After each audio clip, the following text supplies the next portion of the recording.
The part of the Michigan State game that you don't have to worry about, I think this was an aberration.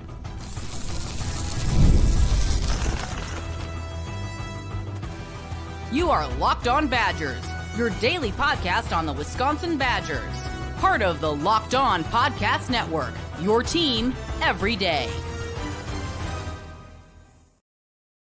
What is going on, Badger fans? Welcome to Locked On Badgers, your team every single day. Part of the Locked On Podcast Network. Thank you for being here. I'm your host, Ryan Harings. Always so thrilled that you get to spend a little bit of time with us. I know time is the most valuable thing any of us have. So thank you for spending some of it here. I appreciate you.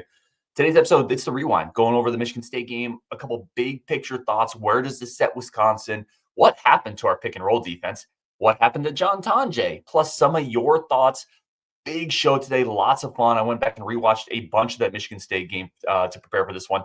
But let's start here. I mentioned one thing that I think is an aberration here you don't have to worry about. Wisconsin comes into this game with 784 three-point attempts. That's what they have coming into this game, shooting 36.2%. They go 5 of 32 against Michigan State. Do you know what 5 of 32 does to their overall stat line? They went from shooting 36.2% to 35.4%. In other words, not a whole lot, because this is a significantly insignificant statistical sampling size. Don't make too much of it. That's my biggest thing I'm coming away with this.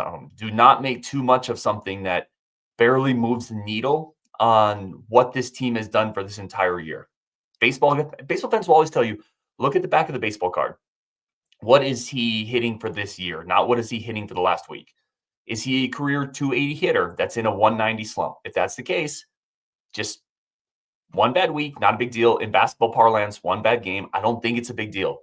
It does not change the fact that this team is a good shooting team. They are, because they've done it all year and the sample size backs it up. I'll tell you, when I was in the Navy, we were practicing snapshots. I was a FT, so torpedo, a snapshot. Really quick, this has a purpose, I promise you. A snapshot is a really quick torpedo shot where you don't have a full firing solution on an opposing target because maybe you haven't held them on contact long enough. Maybe you don't even hold them at all. You just have the sound of a torpedo bearing down on you. So you fire a snapshot right back down that same direction. Okay. The first time I was practicing snapshots on my own, we were underway and snapshot tube 2 goes over the 1MC, which is the communication circuit. And I'm like, do, and nothing happened. I completely jacked it up. Again, this was training. We were training. And I completely jacked it up. And I looked around and my FT chief was like, oh my gosh. And so we ran it again. And we went back over the procedure. I did it again. I nailed it.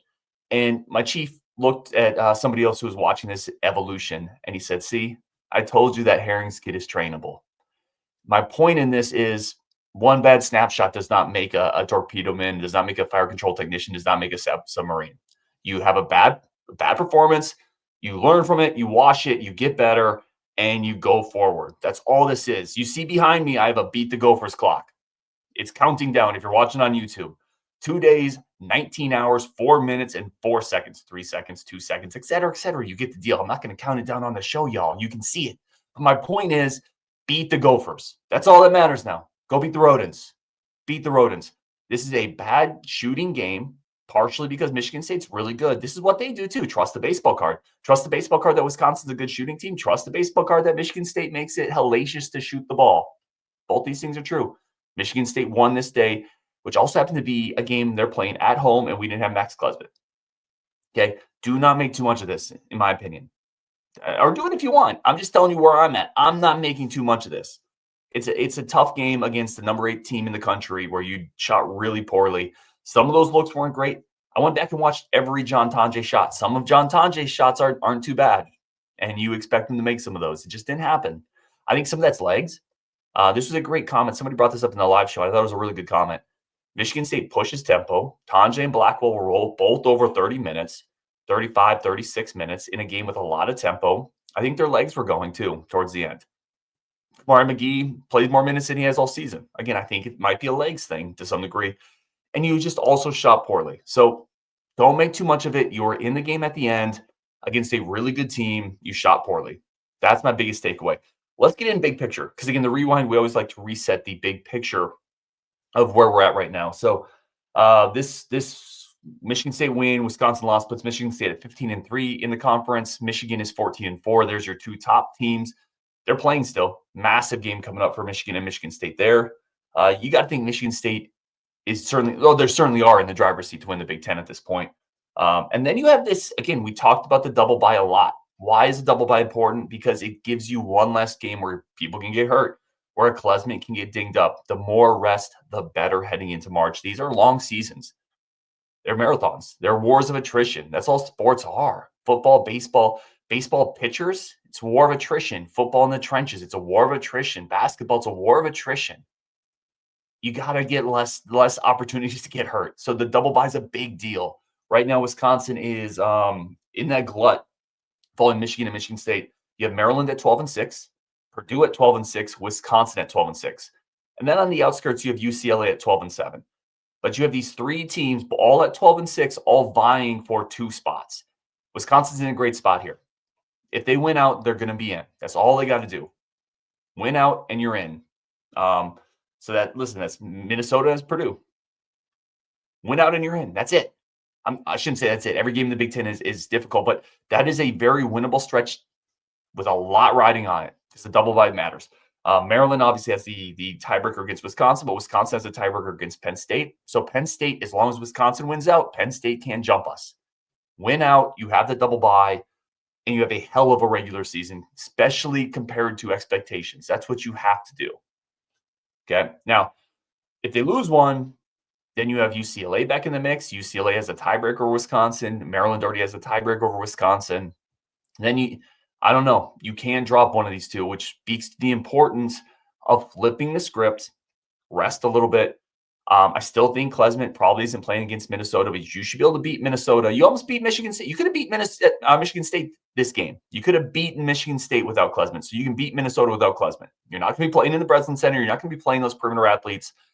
We've played Minnesota. This is a much better team than Minnesota. Take care of business. Flip the script. Like, Brett Bielema would always say, you go 1-0. Okay, you went 0-1 today. So what do you do tomorrow? You go 1-0 in practice. Then you go 1-0 in practice on Tuesday. And then on Wednesday, you go 1-0 against the Gophers. It is Wednesdays when they play them, I think. Yep. So that's all it is. Not a big deal in the big picture. You lost to Michigan State. I think a lot of people thought that would happen. It's only a big deal if the skid continues. I don't think this changes who this team is as a shooting team.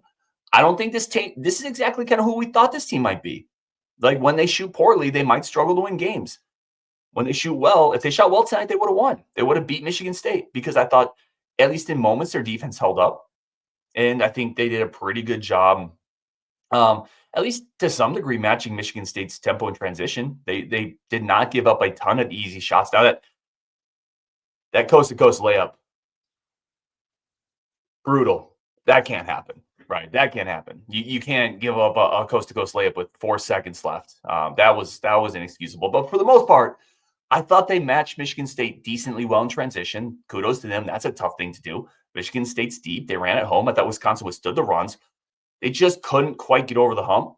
But you move on, you regroup, you beat Minnesota, and you finish off the season. And if that's what you do, this is just a one-game anomaly, and I would not let it take your stock ticker of the Badgers too far down and turn it into a bear market. Bull market? Bear market. Bear market's the bad one, right? Bull's the good one. I still think this is a bit of a bull market for Wisconsin. I should know which one is which.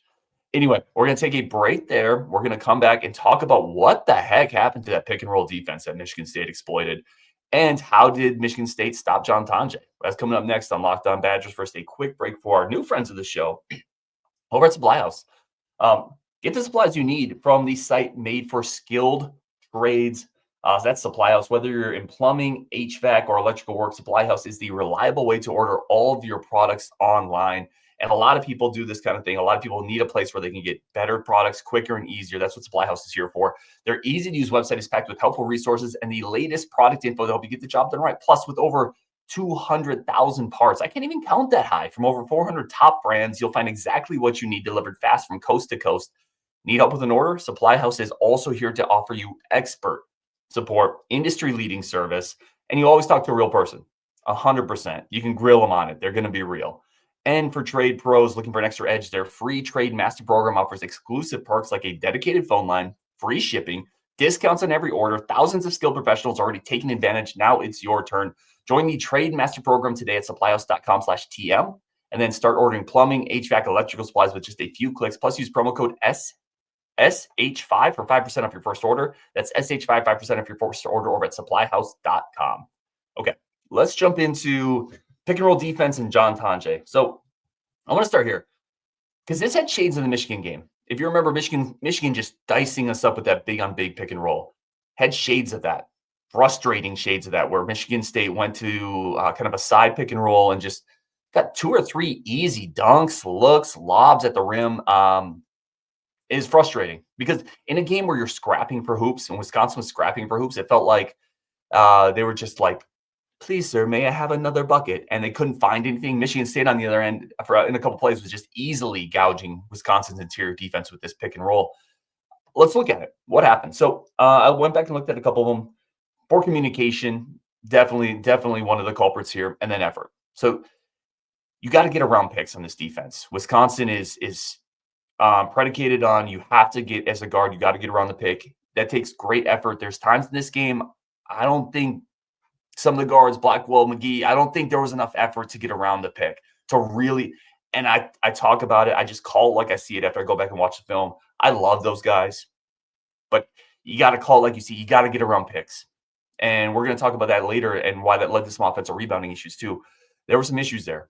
And the other one is the big-to-big communication. So what Michigan State is doing, what a lot of teams do, Michigan did a version of this too, is they'll take their second big and kind of rise them, right? They'll, as this pick and roll action is happening on the wing, that second Michigan State big will rise out of the post, go to the top of the key, space the floor. What his goal is, that guy's not spacing to shoot the ball. At worst, he's a ball reversal guy, right? His goal is to draw that second big out of the paint. So that side pick and roll, that wing pick and roll, if you can visualize it, has no rim protection behind it. Now it's just 2-on-2 basketball. That's hard. It's hard to defend 2-on-2 pick and roll at a high level, right? So what needs to happen is that second big, as that pick and roll is happening, and that first big in the pick and roll is starting to flash, that second Wisconsin big needs to stay back a little bit. You have to be able to provide help there, and those two bigs can switch. Crowell and Winter can switch that. There can be a big-to-big switch where, you know, the big involved in the pick and roll can then flush out to the spacing big, and the other big can take the rolling big. That can happen. They're right next to each other. The spacing allows for that to happen. And maybe that's not coached that way. I know some teams will defend it that way, but if it's not coached that way, then there has to be better communication. The big has to get back better, or if the big can't, the guard has to switch off aggressively. And in this case, it was Blackwell, has to take that away. So there was I think an issue getting around the screens, which sometimes is just an effort thing. Now, this was a brutal game. Long minutes for the lead guards, a lot of transition play for Michigan State. I think they got a little worn down at the end. It is what it is, but you got to get around the pick. And then that second big, you can't get just taken out of the play by a decoy spacer, in my opinion. And that happened multiple times. You know, on the second one I looked at, you have Cooper, Michigan State's big, who's spacing. Cooper hasn't made a three all year. And Nolan Winter is getting drug out of the paint to guard a guy at the top of the three-point line. Well, behind them on the wing, a pick and roll is happening, and they're just getting a lead dunk. To me, if you're Coach Guard, if you're the coaching staff, if you're Nolan Winter, you got to understand personnel. You got to understand the scout. You don't need to go guard Cooper at the three-point line when the pick and roll is decimating you. So you're that secondary big. You stay back, especially on this one. Crowell hard hedged. So now Crowell can't get back in the play. JB probably should have just switched it, to be honest, because Crowell couldn't get back in the play in time. And then Winter can just stay back. So it's a big on big communication issue to me. And it's a bit of a coaching. I would call it a coaching point. I don't think you need to space out to guard centers who aren't going to shoot. When behind you, you're giving up dunks off a side pick and roll. So multiple things here. Again, I'm not in the coach's room. I don't know how they're coaching it. I guarantee you it's not to give up a dunk. But some of it is just player effort. Get around the screen. Fight around the screen. Get tight around it. And make it so that the big doesn't have to stay with the guard for that extra tick. Because if that big doesn't have to stay with the defensive big I'm talking about, doesn't have to stay with that guard for an extra tick on the pick and roll, then it's easier for him to get back and take away that rolling big. A lot of it, when you see a dunk on a pick and roll, people will generally just point to the big. Where's the rim protection? Where's the big? A lot of it is the guard not getting around the pick. We saw that a lot last year with Chucky Epram and Max Klesmit. There were issues last year with that. AJ Storr.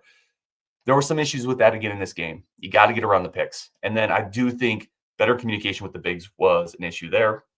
All right, let's look at another issue we had. Offensive rebounding. Kohler had 7. So let's go back and look. Again, the rewind. Let's go back and look what happened on the Kohler 7 offensive rebounds. The first one, gosh, I didn't do this on purpose. It feels like I'm picking on JB here. And I thought offensively JB was the player of the game. I said that. He led the team in scoring, got into the paint. He drew 4 fouls. So I think he was instrumental in helping get Michigan State in some foul trouble there. He was one of the few guys that was able to consistently put rim pressure on Michigan State, which I thought was key. So, but defensively, for Kohler's first offensive rebound, again, it was a kind of a side dribble handoff pick and roll action. JB wasn't very tight getting around that screen, which made Gilmore kind of switch off and help on a drive. And then Gilmore was guarding Kohler. Okay, so you got to picture this in your head. Dribble handoff action. JB's got to get around that screen a little tighter. He doesn't. So now Gilmore has to kind of step up and guard. Kohler flashes to the rim, and JB can't get back and recover. Kohler's second offensive. This is bad right here. This is a bad sequence. I don't know if anybody wonder why Amos played 2 minutes. Here, I'm going to tell you why right now. Kohler's next 2 offensive rebounds. Amos had position, shot went up, and Kohler just outworked him. That was the first one. Kohler put a spin move on him. Listen, Amos had great inside position on this first one. Could have had him boxed out, was on the block, and Kohler just spun around a baseline, got the rebound. And then very next possession, shot goes up. Once again, Amos has inside position, and Kohler just outworks him. Then Amos came out. You didn't see him again. A little bit of a short leash, probably, in my opinion. I think you could have gone back to Amos just because he gave you shooting. And on a day like today where you had very little shooting, I maybe would have said, let's try it again, but you got to box out. Back-to-back possessions, Amos gets beat by Kohler for offensive rebounds. And it's a game on the road. You can't do that. You got to box out. So that was offensive rebound number 2 and 3. Offensive rebound number 4 was an air ball. Those are always a little wonky. Kohler got inside of Ilver. I don't hate that one. But if it's not an air ball, now I still think Ilver needs to fight a little bit better and get better position. But if it's not an air ball, I don't think Kohler gets the offensive rebound. Offensive rebound number 5. This is similar to situation 1. Again, a bit of a dribble handoff, pick and roll action. And you have John Blackwell not being able to get around that screen fully. What that does is it draws Winter in to have to help on a drive. So Blackwell's guy is now driving. And because Blackwell couldn't really get around the screen, Winter has to help up. Well, what happens if Winter helps up? Now you have Blackwell on Kohler. And Blackwell's got to get a little more physical if he can, but that's just a physical mismatch. That's what happens if you don't get around the screens. Winter has to help up. Then you have Blackwell and Kohler. Kohler beats Blackwell for the offensive rebound. Number 7 was a frustrating one to me when I watched it. So you had, or number 6, sorry. Or 6, yeah, 7, I'm sorry. So 7, you have Kohler just rim running. He boxes out Tonje. Shot goes up. And so this is a transition play. Michigan State gets a shot in the corner. They fire the shot up. And by the way, if anyone is getting bored on these type of recaps, I don't have to do these type of things. I don't know if people like kind of a deeper dive into a recap of what happened, what went wrong. Let me know in the comments. Either way. But so Kohler is rim running in transition. Tonje's back, tries to box him out. That's a physical mismatch. Tonje actually did a decent job fighting here. The shot goes up. You have Steven Krall on one side, Nolan Winter on the other side, and they both kind of ball watch. They both just kind of watch it happen. And I thought both could have been more physical there and gone and helped Tonje. Instead, Kohler gets it. Kohler outworked. I think the big thing there, and the thing if I'm a great guard that I'd be really frustrated about, is it feels like Kohler outworked my guys. Not necessarily the entire game, not early in the game with Krall. You'll notice Krall, I'm not calling out Krall in any of this because our defensive rebounding was much better when Steven Krall was on the court. That's also important to point out. Michigan State has several bigs they can rotate.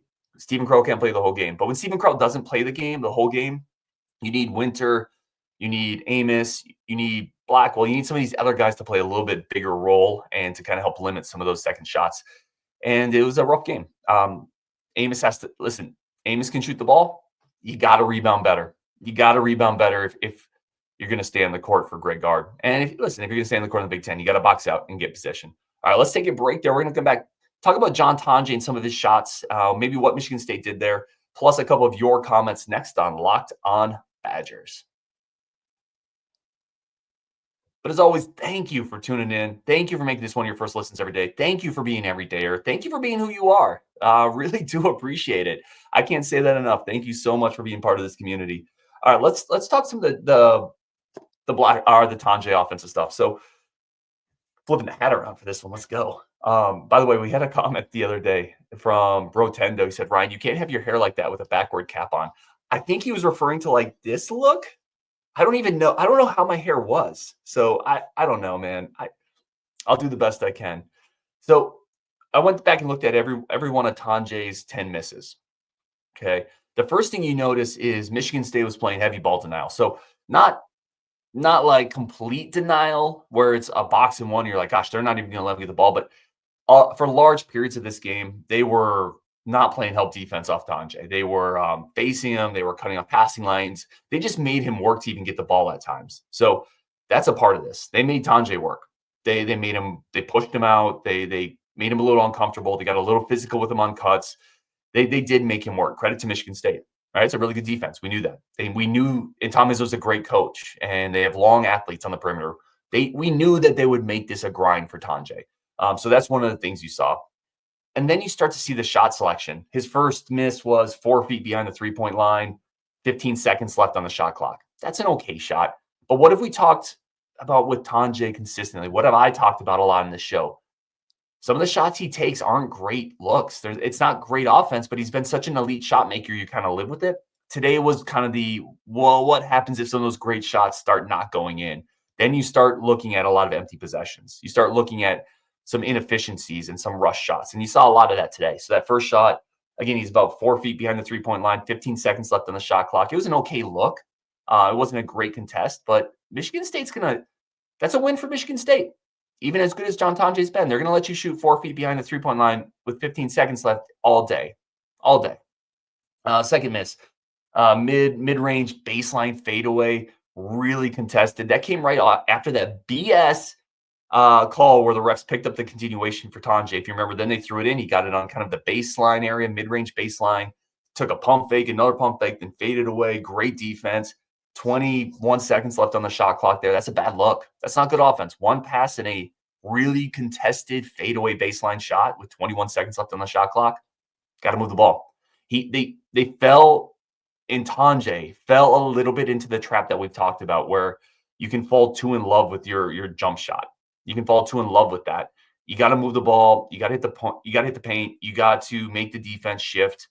And there were several plays here where there's enough time on the shot clock to pull it out, swing the ball, get a better look. Third miss, open step back off the DHO. Good look. Again, some of these are good looks. So his third miss, it was off the DHO. There's about 18 seconds left, but it was a patent kind of jab step off the drive, step back three, in rhythm. Good look, just missed it. Fourth shot, he drove to the rim between two people. Solid take. I think he probably just needs to be a little more physical. Sometimes he does hunt bodies for fouls, but it's worked so well you can't complain about that as a Badger fan. Got in the paint, didn't get the call, is what it is. Then you get into the stretch of just there was a catch and shoot. His next miss was a catch and shoot 3 feet behind the three-point line. 12 seconds left on the clock. Again, that's not a good look. That's a win for Michigan State. His next shot was an 18-foot baseline jumper with time left on the shot clock contested. His next shot was a kind of a quick catch and shoot that was contested with 16 seconds left. His next one was a double pump three-pointer drifting into the corner where he had great defense on him. Again, my point is there was very few open shots happening, and you have to give Michigan State credit, but a lot of these shots are happening with 10, 15, 20, 18 seconds left on the shot clock. There's time for better looks, and the Badgers have to get to the point where they hunt the better looks still. And that's still, I think, a bit of a struggle for them. I think that's still a spot where they're working through that portion of this offense, because at times it's come so easy to Tonje that they become maybe at times a little over-reliant on him bailing them out. And he couldn't do it today. They needed somebody else to step up, and they needed Tonje to move the ball a little bit more. All right, let's throw a couple comments in here. Yes, I love this one from Rick M. I would love to see Blackwell post some dudes in. Blackwell, Tonje, Winter. I would love to see these guys post up more. And that's one of the things they did not do today. Sean M. brings that up as well. The one aspect that disappoints me is when they got into a favorable foul position, they stopped going inside. Similar thing with Oregon. Agreed. Listen, Michigan State's not bad at the post. They're not bad inside, but they're really good outside. And I just felt like we got away from the ability to post the ball up. And the part of this that can be a little tricky is everybody loves the freedom of this offense. Everybody loves the free-flowing nature and the confidence. It's very hard to have that and then start instilling structure as well. Like, it's hard to have the best of both worlds because old school Greg Gard would have forced him to throw the ball in the paint. But old school Greg Gard's teams didn't shoot with this type of confidence because he would force them to throw the ball in the paint, right?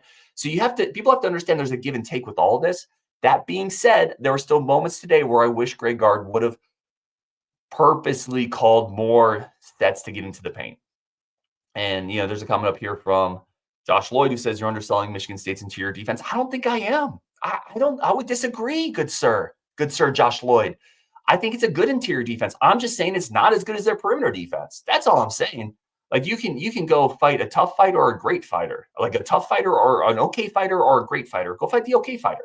Doesn't mean it's going to be easy, but it's easier than trying to shoot threes against Michigan State's perimeter defense, which the entire year has been impenetrable. It's been the Great Wall. It's been impenetrable. It hasn't fallen apart. So I don't think I'm disrespecting or underselling MSU's interior defense because their interior defense is good. It's solid, but it's not elite, which is what their perimeter defense is. And the Badgers chose to sling most of their arrows against elite instead of against good. And I think that part of it frustrated me just a little bit. Greg Melby, yeah. Don't lose to the freaking rodents on Wednesday. Yeah, let's go, Greg. I agree. I'm going to stop with this comment here. This is from One Team Ski. And again, I appreciate all these comments, all these thoughts. Whenever I respond to this, it's just my opinion. Like, it doesn't make my opinion right. It's just my opinion. But One Team Ski says between Marquette and Wisconsin, we are seeing some really choking going on, frustrating as hell.